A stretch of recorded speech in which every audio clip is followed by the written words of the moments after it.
ایک اعتراض یہ کیا جاتا ہے کہ جی حضرت عثمان رضی اللہ عنہ نے اپنے رشتہ داروں کو کیوں گورنر لگایا تھا، یہ بھی باغیوں کی طرف سے ایک اعتراض تھا، اور آج تک بعض لوگ جو ہے وہ کرتے ہیں جو باغیوں کی روش کے اوپر چلتے ہیں۔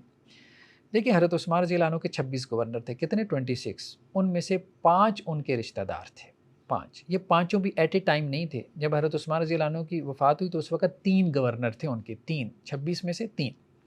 اچھا جو 5 تھے ان میں سے ایک تو حضرت معاویہ تھے، معاویہ بن سفیان۔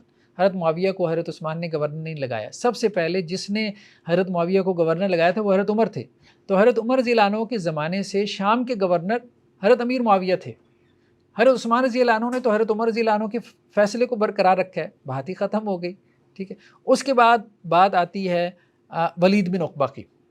ولید بن عقبہ کو حضرت عثمان رضی اللہ عنہ نے کوفہ کا گورنر لگایا تھا، لیکن اس کے اوپر جو ہے وہ الزام لگا تھا شراب نوشی کا، تو حضرت عثمان رضی اللہ عنہ نے اس کو معزول کر دیا۔ اس نے کہا بھی کہ میرے اوپر جو ہے وہ کوفیوں نے جھوٹا الزام لگایا، تو حضرت عثمان رضی اللہ عنہ نے کہا کہ دیکھو گواہیاں قائم ہو گئی ہیں، اب بہرحال میں حد جاری کروں گا، باقی معاملہ اللہ کے ہاں دیکھا جائے گا۔ پھر ولید بن عقبہ کے بعد سعید بن الاس کو گورنر لگایا، اس کے بارے میں بھی جو ہے وہ کوفیوں کا رویہ عجیب و غریب قسم کا تھا، تو ان کو بھی حضرت عثمان رضی اللہ عنہ کو جو ہے وہ معزول کرنا پڑا۔ تو 2 گورنر تو انہوں نے اپنے خاندان کے ویسے ہی معزول کر دیے، ٹھیک ہے، ولید بن عقبہ اور سعید بن الاس۔ باقی 3 گورنر تھے، 3 میں سے ایک حضرت معاویہ بن سفیان، وہ تو حضرت عمر کے زمانے سے جو ہے وہ چلے آ رہے تھے، اور ایک عبداللہ بن عامر تھے جن کو انہوں نے گورنر لگایا، اور ایک عبداللہ بن سعد بن ابی سرا تھے۔ یہ 5 کے علاوہ 21 گورنر تھے حضرت عثمان رضی اللہ عنہ کے، کہ جو آپ کے رشتہ دار نہیں تھے۔ ابو موسیٰ اشعری، قعقاع بن عمرو، حبیب مسلمہ، عبد الرحمن بن خالد بن ولید، ابو راول السلمی، اشعث بن قیس، جریر بن عبداللہ، اور بہت سے نام ملتے ہیں، میجورٹی ان میں صحابہ کی بھی ہے، پھر اس کے علاوہ جو ہے وہ تابعین بھی ہیں۔ اور دیکھیں اس میں بھی وجہ کیا تھی، بنو امیہ میں سے بھی اگر انہوں نے کچھ لوگوں کو سلیکٹ کیا حضرت عثمان رضی اللہ عنہ نے گورنر کے طور پر، تو وہ اس وجہ سے نہیں کہ وہ ان کے رشتہ دار تھے، اس وجہ سے کہ بنو امیہ یہ جنگجوانہ صلاحیت کے مالک تھے رسول اللہ صلی اللہ علیہ وسلم کے زمانے سے، بلکہ دور جاہلیت سے قریش کے اندر جو سپہ سالاری کا ڈپارٹمنٹ ہوتا تھا، جسے آج کل فوج کی زبان میں ہم آرٹلری کہتے ہیں، تو وہ ان کے پاس ہوتا تھا، بنو امیہ کے پاس ہوتا تھا۔ جیسے دیکھیں کہ اہل مکہ کی 4 جنگیں ہوئی ہیں جنہیں جنگ فجار کے نام سے سیریز آف وار تھی اہل طائف کے ساتھ۔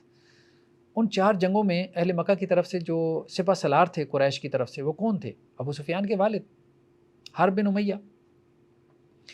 اس کے بعد ہم دیکھتے ہیں کہ مسلمانوں کے ساتھ جو جنگی ہوئی ہیں قریش کی، احد میں کون سپہ سالار تھا؟ ابو سفیان تھے۔ تو سپہ سالاری شروع سے بنو امیہ کے پاس چلی آ رہی تھی قریش کے اندر، ٹھیک ہے، اس لیے تو یہ سب سے آخر میں ایمان لائے، جنگجو تھے نا۔